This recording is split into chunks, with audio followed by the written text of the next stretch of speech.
So there she was, leaning against the kitchen counter, acting like we were just shooting the breeze about vacation plans or something. She goes, "You've got two choices." Arms crossed, head held high, calm like she's delivering a TED Talk. "You can either accept that I want to explore things with him or stay out of my way while I do." I stared at her, waiting for some sign she was kidding, a laugh, a wink, but it never came. Instead, I let out a little chuckle, not because I found it funny, but because it was light years away from the woman I thought I'd married. "Say what?" I asked. She exhaled heavily, like I was the unreasonable one. "I don't want this to turn into a fight, all right? I'm being upfront with you. I'm trying to handle this like adults, no sneaking around.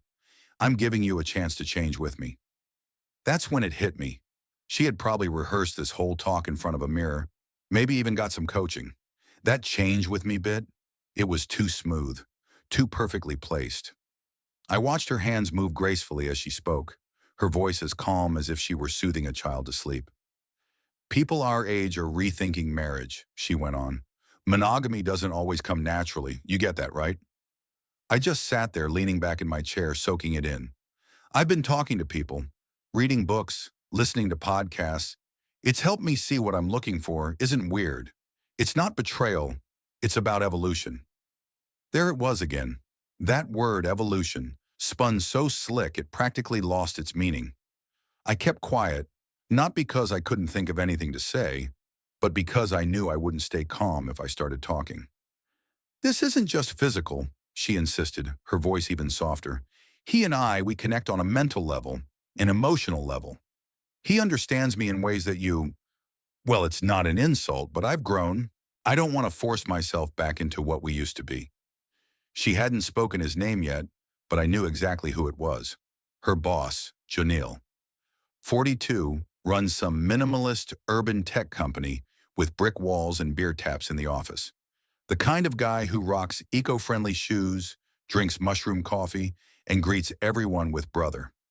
When I met him at their launch, he smiled at me like you'd smile at a valet or an intern who just spilled your coffee.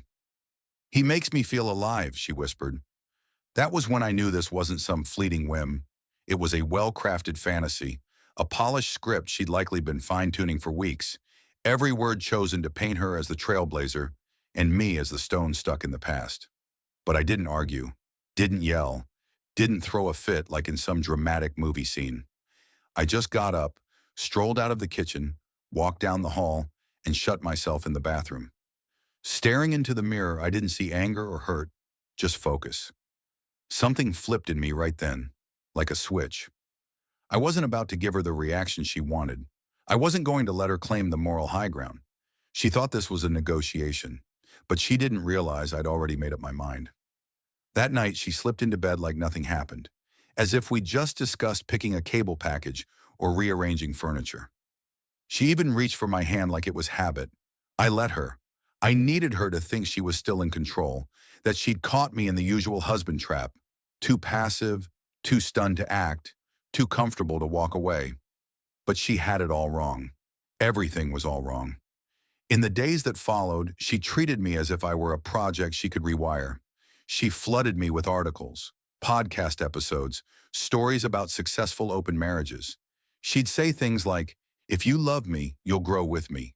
And this doesn't have to be a loss. It could be a step up for both of us." I nodded at the right times, kept a smile ready, and said I'd think it over more times than I could count. But all the while I was watching, listening, really paying attention to how she stopped hiding things. That was the game changer. She didn't cover up, wasn't being sneaky. She did everything out in the open because, in her mind, nothing was wrong. She felt free, evolved, enlightened. This wasn't cheating, it was growing. And in her eyes, I was just some old sofa she hadn't tossed out yet. She hadn't moved out yet, but it seemed like only a matter of time. Meanwhile, I was busy with a project of my own. So here's what went down. I figured option 3 was the most logical. She really thought I was warming up to her way of thinking, which made everything feel easy. The nicer I acted, the more daring she got. She stopped holding back, started dropping names, hints, and timelines like we were plotting the future together. I didn't protest. I slid into the role of the uncertain but willing partner, The guy who stayed up late doing his homework, eagerly listened to her go to podcasts, and nodded just right when she went on about sexual freedom and how traditional marriage was just a patriarchal trap. I even sighed thoughtfully a couple of times to let her believe she was wearing me down. Truth be told, I had sneakily installed a surveillance app on her phone without her knowing. Sneaky, silent, and not technically illegal. It didn't track her location, just mirrored her calendar, text logs, and cloud notes. And it showed me everything. Let's be clear. I wasn't acting out of jealousy. I wanted the truth, not the polished version she was selling. I needed to see her real self when she thought she had me hooked. The truth hit me hard, like something squeezing my chest tighter than anything. Turns out her boss, Jonah, kept her saved as wife 2.0, and she had him under my becoming. That alone could have been the deal breaker. But I was after more than just closure. I wanted understanding. Their texts were all high and mighty, but underneath, they buzzed with thrill, like sneaky kids swiping cookies when no one's watching. "Are we set for next weekend?" she asked. "Yup. Told him I needed some personal retreat time, and he totally bought it." Can you believe that? Going through her calendar, I stumbled upon an unknown name next to RKM Guest House, with the note, "Temporary stay until things shift." That moment it hit me. She wasn't just flirting with the idea of an affair. She was mapping out a whole new beginning, a trial separation wrapped in soft words. No big showdown, no legal hassle, just slipping from one life into another, ready to swap back if it didn't fit. She made her move on Thursday. While lounging on the couch, she casually mentioned an out-of-town gig with Jonah and the creative team. "It's super engaging," she grinned. "A little like a retreat. Startups, right? All hands on deck, or off, depending." She added a cheeky wink. I played along. "Sounds like a blast," I said. "Need a hand packing?" She blinked, a bit surprised, then smiled. "Actually, that'd be awesome." I helped her sort through clothes, picking out the cunningly sexy yet casual ones. She tossed in her signature perfume, hesitating as if waiting for a snarky jab. But I just smiled. "You'll knock it out of the park. Show them what real growth is all about." She kissed my cheek. That means the world. Once she headed out that night, I fired up my laptop. I had it all there. Texts, schedules, even snippets I'd caught through our home assistant when she took calls thinking I wasn't around. Among the recordings, a voice popped up I didn't expect.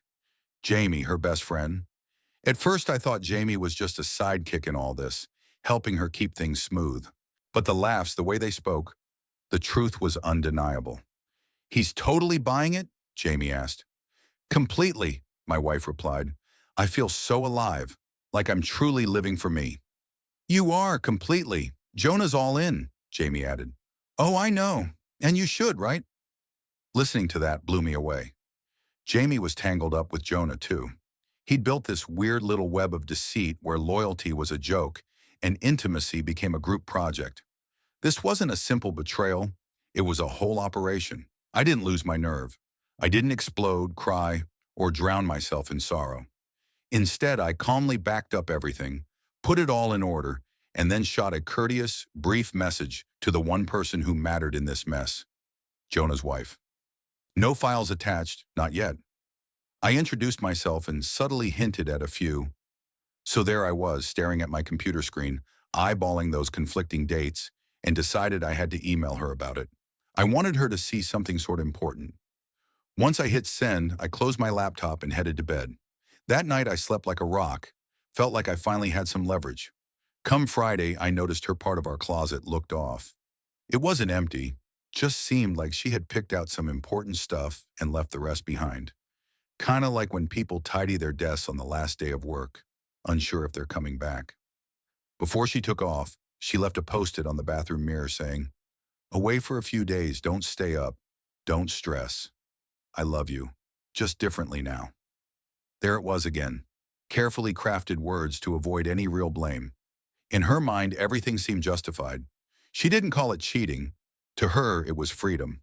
Not abandoning us, just transitioning. Little did she know I stopped being her backup plan. She thought she had choices. Funny she didn't realize option 3 was already in motion. I didn't make a dramatic scene to kick things off. I just started packing. Grabbed some moving boxes, labeled them closet, desk, books, and methodically packed up her belongings. Wasn't trying to be mean, just wanted things to be clear. I didn't break anything or toss it all. It was neatly done. I sorted her mail, cleaned her favorite mug, wrapped it carefully. Even took down our wedding photos from the wall. Nothing drastic, just enough to make her notice a change when she came back. That stinging reminder when you realize a chapter's closing and you're the last to notice. Meanwhile, I quietly set up a meeting with a realtor. Not as a threat, not as a sign to kick her out, just making sure I understood my position, since the ground she assumed was rock solid was already slipping. Then Jonah's wife reached out. Her message was short and surprisingly calm. Thanks for this. You're not the first, won't be the last, but you may be the last to stay silent. We had a brief call that night. No dramatics, no tears. Just two strangers matching dates and facts like sorting data. She'd known about his affairs for a while but didn't have names. I provided a couple, or three if you included Jamie. Before we wrapped up, she asked, "Do you still want to save it?" I hesitated before saying, "Nah, I want her to see the fire she ignited." From outside, she simply said she had enough, and that ended our chat. Back home, I kept it low-key. No reaching out to friends or posting cryptic stuff online. Just watch time do its thing, paying attention to her phone updates. She texted once, hoping I was reflecting and moving on from the past. She had no clue I'd already moved on from her. She wouldn't be returning to the same guy. She'd find a stranger, and her fling with Jonah. A reality now with a clear path of betrayal. The kicker? She had no idea what was heading her way, not because I was super sneaky, but because she underestimated me. She thought taking my trust meant taking my resolve. What she stole was my silence. Silence, you see, can be tricky. Seems like giving up, but when wielded right, it's just the pause before the precise action. The night before her return, I poured myself a drink and stood by the window, watching the neighborhood slowly quiet down. I wasn't angry or torn up. I was clear-headed. I knew what was needed and, more importantly, what I wouldn't take anymore. The play was over. All I had to do was let her come back to the mess she made, thinking she still had it all under control. Let her notice the missing pictures, the neatly packed boxes, the whole new me. She walked in like nothing had changed, with her suitcase rolling along, sporting an oversized sweater, hair tied back as if she'd just returned from a high-end Airbnb getaway. Even carried that fake calmness you have when you think your reasons for cheating make sense. I heard the door open. I hung out upstairs for a while. No rush to head down. I wanted her to take it all in before meeting me. The bare walls where photos once hung, the packed up memories, just the stark emptiness in what used to be our space. "Hey, babe," she called out, her voice sounding casual, like things were still normal between us, like fixing things was only a day away. When I finally made my way into the room, she threw a smile my way, but it didn't quite reach her eyes. "I'm home," she said. I took a moment, just looking at her, before responding. "Actually, you're just visiting." "What?" she asked, blinking in confusion. I nodded toward the boxes. "Everything's got a label. If you find something's missing, just hit me up." I put aside your expensive heels and that second chance journal of yours in case you want to take them somewhere else. Her face changed. Not anger or guilt, just confusion. "You're serious?" she asked. "Very much so. You said you were needing some time," she started. "I was," I cut in fast. "And now I'm done." She folded her arms, trying to seem all strong again, like back when she used to do it in the kitchen. But that didn't have any effect on me now. "Eric," she moved closer, lowering her voice like she was soothing a child. "I thought we were working through this. I figured you got what I needed." I backed away. "You don't get to rewrite the narrative here. You took off to be with your boss and called it evolution. You lied about where you were going, for how long, and your plans. That's not growth. That's a betrayal fee." Her jaw clenched. "I didn't lie. You tagged it as a project, a retreat, team building. I noticed you packing perfume and lingerie for your creative strategy team. Give me a break." She hesitated. "All right, maybe everything wasn't above board, but I didn't cheat. You called it being open." "I never used the word open," I replied sharply. "I just kept quiet. There's a difference." Her voice got louder. "You could have told me you were uneasy. I didn't need to, I shot back. You knew it full well. You just didn't care. That hit deeper than I thought it would. Her eyes darted away, blinking quickly, hunting for composure. I didn't mean to hurt you, she said softly. But you did, over and over. And not just with him. She froze. That topic was off limits. You truly believed you were the only one seeing other roads? I asked. Didn't think I'd catch the calls to Jamie? Hear your plans? Like you were setting up for a TED Talk on betrayal? Her eyes went wide. You eavesdropped on everything? Every bit of it. Even when Jonah said he found my domestication amusing, presuming I'd never fight back. Her face went pale, guilt rolling in. Way too late. And the ironic part, I continued, is you weren't even exclusive in your cheating. You were just another one of his spiritual partners. Want to guess who else was spending nights in his bed? She didn't have a response. Jamie, I said, watching her break down.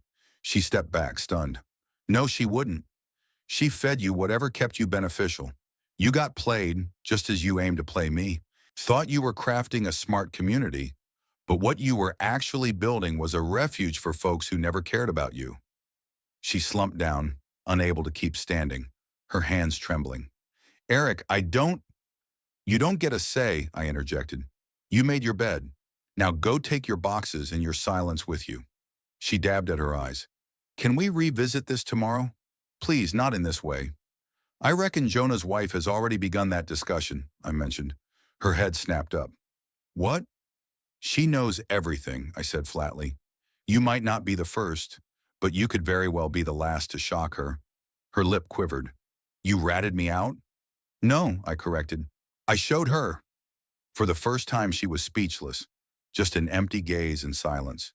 I let it be. Then I walked over to the door and swung it wide. You wanted choices. Here's yours. She didn't reach out over the next week. Not a single call, not a text, only silence. I didn't chase after her. There was no need. That night she took what she could and left the rest. I kept all her stuff boxed up in the spare room, everything untouched and labeled. The place had a different vibe without her. More quiet, not lonely though. Just real. That was a fresh experience for me. 7 days later, her sister sent me a text, just out of the blue, asking if I could swing by their parents' place for a talk. The message carried a polite and friendly tone, but I knew what it was really about. They wanted to chat, and truth be told, I almost backed out. Yet deep down, I felt that meeting them was crucial, not for their sake, but for my own clarity. Her folks lived just a short 20-minute drive away in one of those cookie-cutter suburbs where every house is a carbon copy, right down to the mailboxes. The homeowners association seemed more obsessed with lawn rules than fostering any real sense of community. When I arrived, everyone was there. Her mom, dad, sister, and of course, her. She looked smaller to me, as if the usual confident persona she showed to the world had vanished. Her dad was the first to speak. We're just looking to understand, he said. From her perspective, you blindsided her, kicked her out without even a conversation. Her mom added, nodding in agreement. Marriage isn't something you just discard because it gets tough. Her sister then chipped in, and I could practically hear the condescension in her voice. Eric, you always seem so old-fashioned. Maybe if you'd been more open to her changes, things wouldn't have ended up this way. I sat there listening to their version of events without jumping in. I didn't feel like playing any recordings or pulling out screenshots or videos I had. Instead, I calmly pulled up a folder of photos on my phone. Over the last few months, I had quietly captured moments. One photo showed her at the door with a smile, suitcase in hand, texting Jonah. Another was a calendar marked with a guest house reservation, and there were some post-it notes she left. One reading, I love you, just differently now. I moved to my notes and read out a message she sent Jamie. He's either too weak to stop me or too loyal to walk. Either way, this is freedom, it said. I put my phone down and said, I didn't blindside her. She spent weeks planning her exit, reaping the benefits of staying here. She wasn't after understanding. She wanted me to let her disgrace me in style. Her dad cleared his throat. People make mistakes. I completely agree, I replied, but she didn't accidentally end up in another guy's bed. She plotted it all out, from booking places and buying new lingerie to turning betrayal into some kind of self-care ritual. I leaned in a bit. She's only regretting it because her grand plan unraveled. Turns out her guy was also with her best friend. I won't let myself sink just so she can pretend it's a pampered retreat. The room got quiet. Her mom folded her arms. So you're finished? I looked at my wife. She didn't say a word, didn't plead, just looked at the floor with tears that never quite fell. Yes, I said. I'm done being painted as the villain in a story I never volunteered for. I'm done holding up everything while everyone else figures themselves out. I got up to leave. You wanted clarity, now you have it. As I reached for the door, her sister called out, Eric, you truly loved her, didn't you? I paused, my hand on the knob. I did, I replied.